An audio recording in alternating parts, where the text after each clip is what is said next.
BJP के वरिष्ठ नेता सुधांशु त्रिवेदी हमारे साथ हैं। सर, कर्नाटक की कांग्रेस सरकार ने आरक्षण का लाभ देने के लिए मुस्लिमों को भी ओबीसी में शामिल कर दिया है। देखिए, कांग्रेस की सुविचारित रणनीति का हिस्सा है कि वो कट्टरपंथी मुस्लिमों को संतुष्ट करने के लिए तुष्टीकरण की किसी भी पराकाष्ठा तक जा सकती है। उसके लिए उसको एससी, एसटी, ओबीसी किसी के भी अधिकारों का हनन करना हो तो वो तैयार है, और इसलिए वो आरक्षण ऐसा उन्होंने काम किया, और ऐसा पहली बार नहीं हुआ है, वो इससे पहले भी कर चुके हैं। आप याद करिए, मनमोहन सिंह जी की सरकार में रंगनाथ मिश्रा कमीशन ने रिकमेंडेशन की थी कि ओबीसी के आरक्षण में से 10% मुस्लिमों को दे देना चाहिए। आंध्र प्रदेश में उन्होंने प्रयास किया, हाई कोर्ट से हस्तक्षेप हो गया, इसलिए समस्या आई। वो आंध्र और कर्नाटक के अपने मैनिफेस्टो में ये वचन दे चुके हैं, 2012 के उत्तर प्रदेश के मैनिफेस्टो में वचन दे चुके हैं, और मैं ये नहीं कह रहा हूं कि वो कर रहे हैं, वो तो कितना कुछ कर चुके हैं। अलीगढ़ मुस्लिम यूनिवर्सिटी और जामिया मिलिया इस्लामिया में एससी, एसटी, ओबीसी का पूरा आरक्षण उन्होंने समाप्त करके 50% एकमुश्त मुस्लिमों को दे दिया था। उन्हें बताना चाहिए, तो वो कर चुके हैं।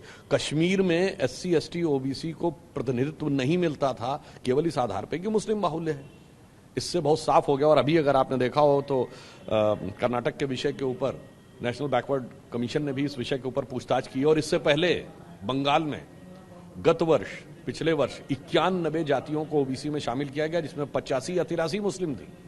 जिसमें पिछड़ा वर्ग आयोग ने उनसे पूछा कि इतनी भारी संख्या में मुस्लिम कैसे हो सकते हैं, तो उनकी सरकार ने जवाब दिया, चूंकि ये कन्वर्जन से पहले इस जाति के थे इसलिए नहीं दिया जाए। तो फिर पिछड़ा वर्ग ने पूछा कि इतनी भारी संख्या में धर्मांतरण हो कैसे गया, तो उसके बाद कोई संतोषजनक जवाब नहीं आया। तो बहुत साफ है कि भारत को केवल अपनी सत्ता पाने के लिए किसी भी खतरनाक हथकंडे तक जाकर आरक्षित वर्ग के अधिकारों का हनन करके कांग्रेस सत्ता पाना चाहती है।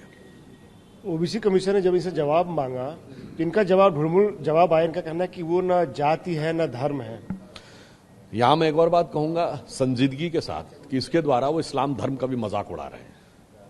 जब इस्लाम में कोई जाति नहीं होती तो वो जाति के आधार के ऊपर आरक्षण कैसे दे रहे हैं।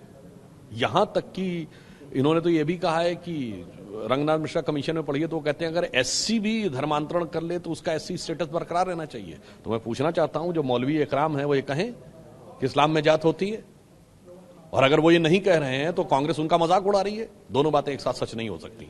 एक बात पर तो साफ अपना स्टैंड करना ही होगा। तो ये राजनीतिक के साथ साथ मैं कहूंगा कि धार्मिक दृष्टि से भी एक बहुत संवेदनशील मामला है, और मैं ईमानदारी से कहता हूं कि ये इस्लाम के मजाक उड़ाने का मामला भी है। ये सिर्फ मुस्लिम वोटों के लिए किया जा रहा है। देखिए, उनको मुस्लिमों से भी कोई हमदर्दी नहीं है।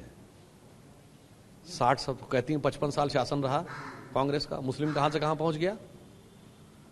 उनको वोट चाहिए किसी भी कीमत पर, जनता के किसी भी हिस्से को दबाकर, उसको मूर्ख बनाकर, किसी भी प्रकार से।